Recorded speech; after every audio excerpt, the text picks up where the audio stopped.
The most famous AI bull on Wall Street just called the top on the entire AI market. Leopold Aschenbrenner, the 24-year-old ex-OpenAI researcher who got fired, started a fund and turned $250 million into $14 billion in less than 2 years, is back. And his latest investment portfolio is not what you'd expect. He's gone completely bearish the entire stock market. He has taken out an $8 billion short across the biggest names in AI. We're talking about NVIDIA, AMD, Broadcom, and the entire semiconductor supply chain. But all is not lost. He also revealed where the next biggest AI investment is going to be. It's in power and memory. He's doubled down on his investments in data centers, as well as 3 brand new companies. EJS, the largest company in the world, NVIDIA, the poster child for the AI revolution, the stock that has made so many investors so wealthy over this run, is now in the crosshairs. This is the largest short position that Leopold has. And it's not obviously apparent when you're looking at the filings, because when you look at the portfolio of what he's most short,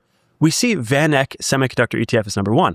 And just beneath that is NVIDIA. Now, currently he has $1.5 billion of short exposure to NVIDIA. And this comes through the form of a put. Now, there is a $2 billion position sitting just above this, which is a stock that most people may not have heard before. The ticker is SMH, and it goes by the name of Van Eck Semiconductor ETF.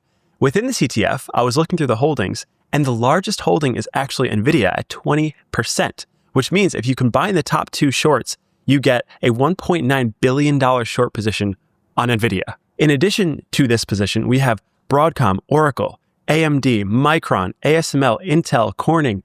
These are all short positions now. And what you'll know is that, Intel, one of the ones that he made his bread and butter on, Intel made him more money than any stock in, I think, the portfolio's history. He is now short on Intel, and these are all new positions. Now, not all is lost. If you look on the right side of this chart that we're showing, there is a bull book as well. So he does hold still massive positions in stock equity positions for specific types of companies, as well as taking on call options as well. So here's my take. He's doing a bi-directional trade here for his thesis, and that is he is short silicon. So he thinks it's an overcrowded trade. He thinks GPU designers such as NVIDIA, Broadcom, as well as maybe manufacturers of the chips themselves, TSMC, they're all like overcrowded trades right here. I don't think he thinks he's bearish those things. I just think that he thinks that they're overvalued right now. And then conversely, he's very long power. He understands data centers and GPUs unlike nobody else in this entire market. He has researched these things for goodness knows how long.